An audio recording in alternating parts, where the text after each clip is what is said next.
Hi friends, welcome to my channel. ఎలా ఉన్నారు, ఏం చేస్తున్నారు? కామెంట్ సెక్షన్లో నాతో షేర్ చేసుకోవడం అస్సలు మర్చిపోద్దు.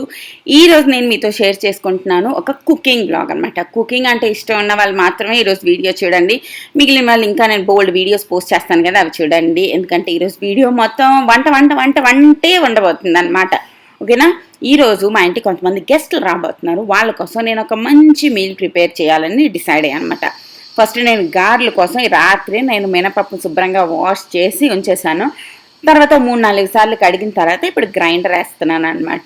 సో డబల్ హార్స్ మినపగుళ్ళు నేను వాడుతున్నాము. ఈ మినపప్పు సూపర్గా వస్తుంది అనమాట. లైక్ మెయిన్లీ ఇడ్లీ చేసిన, గారెలు చేసిన, ఏం స్పాన్సర్డ్ కాదు, జస్ట్ చెప్తున్నాను అంతే. నాకు బాగా నచ్చుతుంది ఈ మినపప్పు అన్నది. అండ్ అన్ని మినపప్పులు మనకి మంచిగానే వస్తాయి. మంచిగా నానబెట్టి మంచిగా వాష్ చేసి మంచిగా చేసుకుంటాను అనమాట. గారెలు వేయడానికి ఒక టిప్ చెప్తాను. ఇక్కడ వాటర్ యాడ్ చేయకుండా మీరు సాల్ట్ యాడ్ చేసుకున్నారు అనుకోండి, గ్రైండ్ చాలా చాలా ఈజీగా అయిపోద్ది. అండ్ చాలా లైట్ వెయిట్గా గారెలు అనేవి బాగా వస్తాయి అనమాట. సో అది గ్రైండ్ అవుతూ ఉండగా మిగిలిన పనులన్నీ చేసుకుందాం. ఎప్పుడైనా వంట చేయాలంటే అన్నిటికన్నా ఇంపార్టెంట్ ఏంటి? ప్లానింగ్ అనమాట. ప్లానింగ్ అంటే ఏది ఎక్కువసేపు పడుతుంది, ఏది ఎక్కువ ఉడుకుతుంది, అవన్నీ ఫస్ట్ చేసుకోవాలి.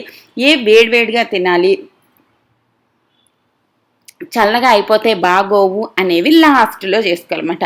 ఈ సింపుల్ ప్లానింగ్ ఉంటే మనకి చాలా చాలా ఈజీ అయిపోతుంది అండ్ బాగుంటుంది అనమాట. నేనేం చేశానంటే ఉల్లిపాయలు ఇవన్నీ తొక్కలు అన్నీ తీసి మష్రూమ్స్ కట్ చేసి అన్నీ చేసి చిన్న ప్రిపరేషన్ చేసి ఉంచుకున్నాను.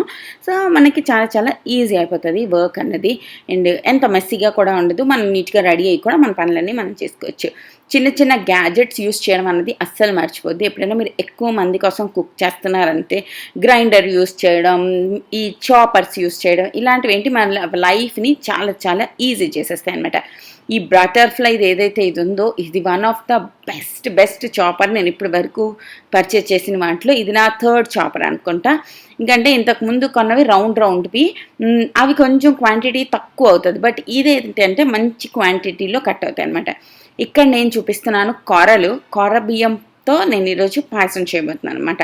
ఈ కొర్రలు అన్నవి చాలా చాలా హెల్దీ కూడా, చాలా చాలా టేస్టీ కూడా. ఇలా చాలామంది అన్నం కూడా వండుకుంటారు. బట్ నాకు అన్నం నచ్చదు, ఓన్లీ నేను పాయసం చేస్తూ ఉంటాను తినడానికి. ఇది ఏంటో రాళ్ళేమో అనుకున్నా, బట్ అవి రాళ్ళు కాదు, ఆ కొర్రలవే తొక్కలు తీయనమాట. నీట్గా 2 times వాష్ చేసిన తర్వాత మరుగుతున్న పాలల్లో యాడ్ చేసేస్తాను. సో దాని తర్వాత ఇది ఫుల్గా కుక్ అయిపోయిన తర్వాత ఇందులో పంచదార యాడ్ చేస్తాను అనమాట. అండ్ ఇప్పుడు టైం వస్తుంది అరౌండ్ 9:30 అలా అయింది. 9:30 ఆ టైంకి నేను చేయడం అనేది స్టార్ట్ చేశాను. పాయసం ఫస్ట్ చేసేయచ్చు, ఎందుకంటే లాస్ట్లో ఒకవేళ పాయసం గట్టిగా అయిపోయింది అనుకోండి, మనం మరుగుతున్న పాలు కొంచెం యాడ్ చేసుకుంటే అయిపోతుంది, పాయసం మళ్ళీ నార్మల్ అయిపోతుంది అనమాట. అండ్ ఇప్పుడు నేను చేస్తున్నాను మష్రూమ్ కర్రీ. ఈ మష్రూమ్ కర్రీస్కి వచ్చేసి నేను ఫస్ట్ ఒక కడాయి పెట్టుకున్నాను. ఇది నాది చాలా చాలా చాలా పాత కడాయి అనమాట. ఈ కడాయికి ఒక 15-14 ఇయర్స్తో ఆరాంగా ఉంటుంది. సో పాత కడాయిలు హ్యాపీగా యూస్ చేసుకోవచ్చు. అలా లేదు యూస్ చేయకూడదు అనేసి, జస్ట్ కొంచెం నల్లగా అయిపోతాయి అనమాట చూడడానికి. But it's okay. మంచి మంచి కడాయిలు కూడా ఉన్నాయి, ఇది కూడా ఉందన్నమాట. అండ్ ఇందులోనే నేను మష్రూమ్ కర్రీకి ఆల్రెడీ కట్ చేసి ఉంచుకున్నాను కదా, పెద్ద బైట్ సైజ్ పీసెస్ కింద కట్ చేసుకున్నాను. సో కూర వండిన తర్వాత కొంచెం చిన్నవి అయిపోతాయి కదా, అందుకోసం చిన్న కట్ చేసుకుంటే అసలు మరీ కనిపించినట్టు అయిపోతాయి అనమాట. తర్వాత ఈ ఆనియన్స్ అన్నీ నేను ఫ్రై చేసుకుంటున్నాను. ఈలోపు అల్లం వెల్లుల్లిపాయలు ఇందులో దంచుకుంటున్నాను అనమాట. దంచుకుని ఇవి యాడ్ చేసుకుంటా. అంతే, సూపర్ సింపుల్ వంట అండి. ఏంటి కష్టం లేదు, చాలా చాలా ఈజీ.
అండ్ నేను నా ప్లాన్ ప్రకారం హ్యాపీగా వంట చేసుకుంటున్నాను. హ్యాపీగా, ప్రశాంతంగా వంట చేసుకుంటున్నాను. బట్ ఈలోపు నాకు తెలిసింది ఏంటి అంటే, నా హౌస్ హెల్ప్ రాదని. ఎప్పుడైనా మనకి చాలా అవసరం ఉన్నప్పుడే వాళ్ళు కూడా అబ్సెంట్ అయిపోతారు. అంటే మరి ఇంకేం చేస్తాం దానికి? ఇంక నేను ఏంటని చెప్పగలను చెప్పండి? వాళ్ళకి ఏదో ప్రాబ్లమ్ వచ్చేస్తది, ఏదో కష్టాలు వచ్చేస్తాయి, ఏదో ఒకటి వచ్చేస్తది. సో, సచ్చినట్టు ఇప్పుడు నేను ఆ వంట మడిల్లో ఆపి సగం సామాన్లు డిష్ వాషర్‌లో ఏసి, సగం సామాన్లు నేను చచ్చినట్టు చేత్తో తోమననమాట. ఏంటి ఎలాగో దేవుడు మనల్ని ఎవ్రీ మూమెంట్‌లో కాపాడేస్తూ ఉంటాడు కాబట్టి, ఈరోజు నాకు తెలియకుండా తొందరగా నేను కుకింగ్ స్టార్ట్ చేశాను. నార్మల్లీ నేను 11కి అలా స్టార్ట్ చేద్దాం అనుకున్నాను. బట్ తెలియకుండా నా సిక్స్ సెన్స్ చెప్పింది కుచ్ తో హోనే వాలా హే అనేసి నేను తొందరగా ఈరోజు 9:30 అలాగే స్టార్ట్ చేశాను. 9:30కి నేను తనకు ఫోన్ చేశాను. మేడం వస్తున్నారా అంటే, లేదు అని చెప్పేసిందనమాట. లేదు అని కూడా చెప్పలేదు. నిజం చెప్పాలంటే స్విచ్ ఆఫ్ ఉంది. తర్వాత మేము చూస్తే రాదని తెలిసింది. సో, సచ్చినట్టు ఈ పనులు కూడా నేను చేస్తున్నా. నాకు చాలా చాలా బాధ, ఒక రకమైన కోపం, ఒక రకమైన చెప్పలేను. ఆ వర్ణనాతీతం అనమాట ఆ బాధ అనేది. చచ్చినట్టు ఇవన్నీ తోముతున్నాను. తోమకపోతే ఇంటికి గెస్ట్‌లు వచ్చినప్పుడు ఇలాగ ఎంగిలి గిన్నెలు ఉంటే కూడా ఏం బాగుండదు. అండ్ ఇంకొకటి ఏంటవుతదంటే, మనకి ఏది ఉండదో అదే వాళ్ళందరూ అడుగుతారనమాట. గ్లాసులు ఇవన్నీ కూడా ఉండవు కదా! అన్నీ తోమేసి నీట్‌గా ఉంటే వాళ్ళేమి అడిగినా మనం టక్కుమని తీసివ్వగలుగుతాం. లైక్ గ్లాసెస్ కానీ, స్పూన్లు కానీ ఏవో ఒకటి అలా వదిలేస్తే బావుండదు. చచ్చినట్టు తోముతున్నాననమాట. ఈలోపు నా గ్రైండర్ అయిపోయింది. సో, ఇన్ని సామాన్లు ఒక డిష్ వాషర్ అంతా ఏసాను. తర్వాత ఇన్ని సామాన్లు తోమాను. మా మమ్మీ చూస్తే హ్యాపీ అయిపోద్ది. నా పిల్ల ఎంత పెద్దదయిపోయింది అనుకుంటదనమాట. సో, దాని తర్వాత నేను గ్రైండర్‌తోని జాగ్రత్తగా తీస్తున్నాను. ఇలాగ గ్రైండర్ ఆన్ చేసి ముద్ద తీయడం అన్నది చాలా చాలా రిస్కీ. బట్ బాగా వచ్చిన వాళ్ళే చేయగలుగుతారనమాట. సో, మీరు అలా చేయకండి. మీరు గ్రైండర్ ఆఫ్ చేసి జాగ్రత్తగా తీసుకోండి. ఒకసారి నేను ఇందులోని అట్లకార పడేసాను. అది అంటే అది సొట్టగా అయిపోయిందనమాట. సో, ఈసారి నేను సిలికాన్ స్పాచులా తీస్తున్నాను. ఇలా తీయడం వల్ల ఏంటి అంటే, గ్రైండర్‌లో ఉన్న మొత్తం ఆల్మోస్ట్ ఎవ్రీథింగ్ మనం మొత్తం తీసేయగలుగుతాం అనమాట.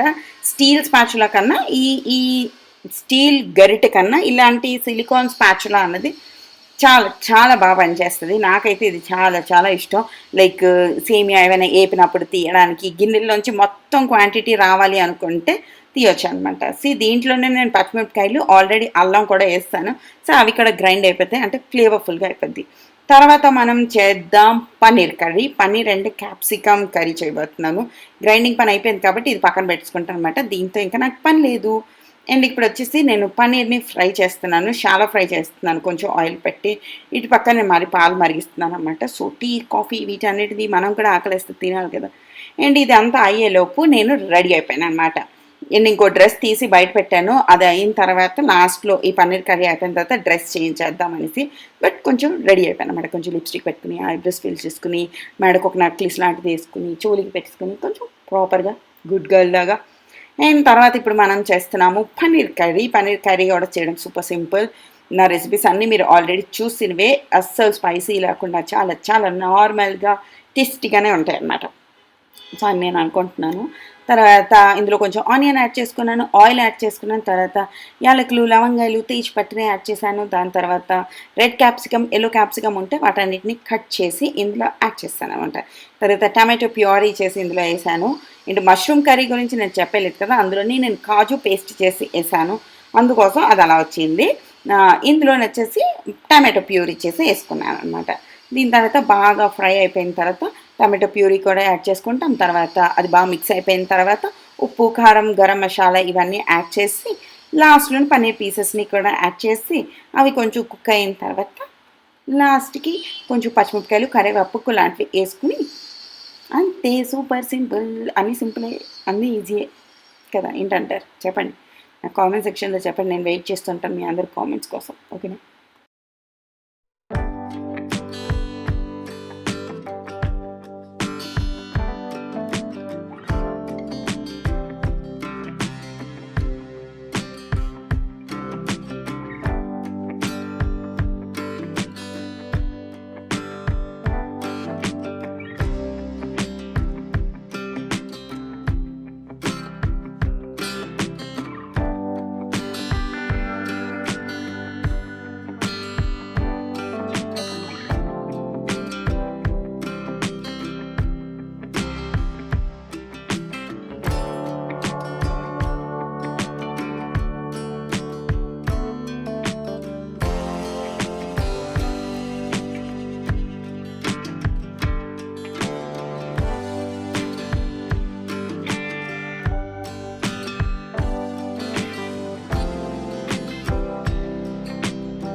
అండ్ వాళ్ళు వచ్చిన తర్వాత నేను వేడివేడిగా గారెలు వేసాననమాట.